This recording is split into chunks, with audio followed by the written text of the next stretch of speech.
Welcome to today's class on abstract algebra. Today we continue our study on algebraic extensions. In today's class we are going to characterize the finite extension f of alpha 1, alpha 2, etc. alpha n. We start with the note. Let E be an extension field of a field f and let alpha 1, alpha 2 be elements of E, not necessarily algebraic over f. By definition, f of alpha 1 is the smallest extension field of f in E that contains alpha 1. Similarly, f of alpha 1 of alpha 2 can be characterized as the smallest extension field of f in E containing both alpha 1 and alpha 2. So here we have started with alpha 1. We can start with alpha 2. F of alpha 2 is the smallest extension of f in E that contains alpha 2. Then f of alpha 2 of alpha 1 can be characterized as the smallest extension field of f in E containing both alpha 1 and alpha 2. We denote this field by f of alpha 1, alpha 2. Similarly, for alpha I in E, f of alpha 1, alpha 2, etc. alpha n is the smallest extension field of f in E containing all the alpha I for I is equal to 1, 2, etc. n. We obtain the field f of alpha 1, alpha 2, etc. alpha n from the field f by adjoining to f the elements alpha I in E. The intersection of subfield of a field E is again a subfield of E that you know. Thus, f of alpha 1, alpha 2, etc. alpha n can be characterized as the intersection of all subfield of E containing f and all alpha I for I is equal to 1, 2, etc. n. Now we discuss a theorem which characterizes the extension of f in the form of f of alpha 1, alpha 2, etc. alpha n. So this is a theorem. Let E be an algebraic extension of a field f. Then there exists a finite number of elements alpha 1, alpha 2, etc. alpha n in E such that E is equal to f of alpha 1, alpha 2, etc. alpha n if and only if E is a finite dimensional vector space of over f. That is, if and only if E is a finite extension of f. We prove this. First we assume that E is a finite extension of f. Suppose that E is equal to f of alpha 1, alpha 2, etc. alpha n. Given that E is an algebraic extension of the field f, since E is an algebraic extension of f, each alpha I is algebraic over f. So each alpha I is algebraic over every extension field of f in E. Thus f of alpha 1 is algebraic over f, and in general f of alpha 1, alpha 2, etc. alpha j is algebraic over f of alpha 1, etc. alpha j minus 1 for j is equal to 2, 3, etc. n. We can explain this. You know that E is equal to f of alpha 1, alpha 2, etc. alpha n. This is our assumption. And you know that E is algebraic over f.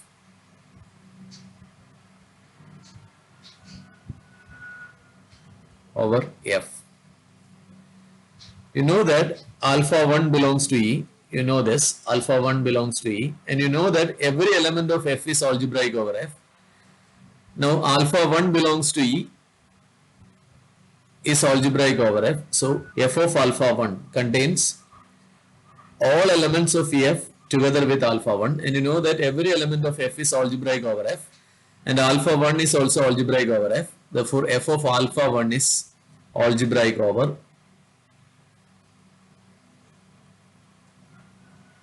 f.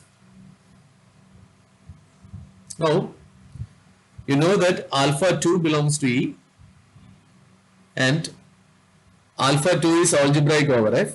So this implies alpha 2 is algebraic over f of alpha 1. You already know that alpha 1 is algebraic over f and alpha 2 is algebraic over f. So alpha 2 is algebraic over f of alpha 1, and this implies f of alpha 1, alpha 2. You know that every element of f of alpha 1 is algebraic over f by this, and now alpha 2 is algebraic over f of alpha 1. So this implies f of alpha 1 alpha 2 is algebraic over f of alpha 1.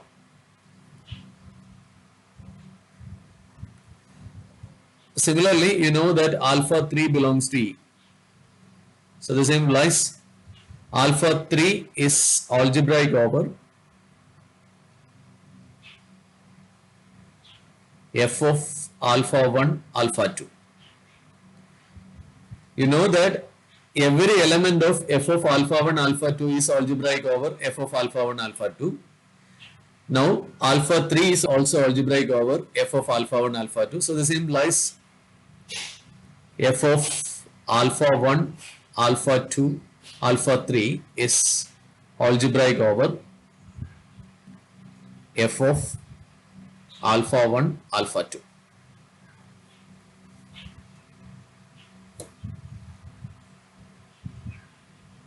Now proceeding in this way, you can see that f of alpha 1 alpha 2 etc alpha j is algebraic over f of alpha 1 alpha 2 etc alpha j minus 1 for j is equal to 2, 3 etc up to n. When j is 2, you know that f of alpha 1 alpha 2 is algebraic over f of alpha 1, and when j is equal to 3, you know that f of alpha 1 alpha 2 alpha 3 is algebraic over f of alpha 1 alpha 2 etc.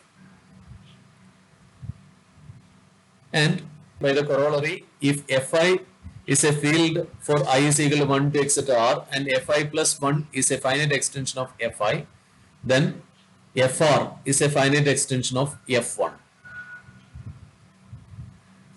And you can apply this corollary to the sequence of extensions f. You know that f of alpha 1 is a finite extension of f, and f of alpha 1 alpha 2 is a finite extension of f etc. So in this case, you can take this as f1, this field as f1, and this field as f2, this field as f3 etc, this field as fn minus 1. So in this case, r equal to n minus 1, and you know that f2 is a finite extension of f1, f3 is a finite extension of f2 etc, fn minus 1 is a finite extension of fn minus 2.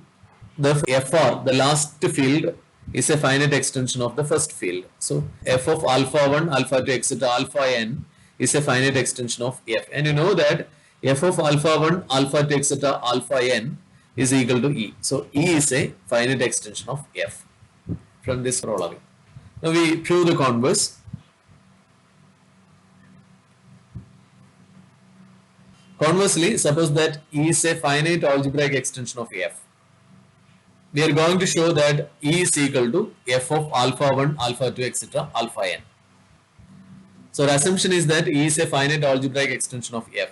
If degree of extension of E over f is 1, then you can write E as f of 1. You know that f of 1 is f. Then E is equal to f of 1. So we can write E as f of alpha 1. So we have E is in this form. That is, we are done. If E not equal to f, let alpha 1 belongs to E, where alpha 1 does not belongs to f. Then degree of extension of f of alpha 1 over f is greater than 1. And if f of alpha 1 is E, then we are done. If not, let alpha 2 belongs to E, where alpha 2 does not belongs to f of alpha 1. Continuing this process, we see that the degree of extension of E over f is finite by theorem 31.4. Therefore, we must arrive at an alpha n such that f of alpha 1 alpha 2 etc alpha n equal to E. This is done like this. If E equal to f, we can write E as f of 1. If E not equal to f, there exists an alpha 1 belongs to E such that alpha 1 does not belong to f. Since E is an extension of f, algebraic extension of f. Now if E is equal to f of alpha 1 you have E has the form f of alpha 1, alpha 2, etc. alpha n. So that is E can be written as f of alpha 1.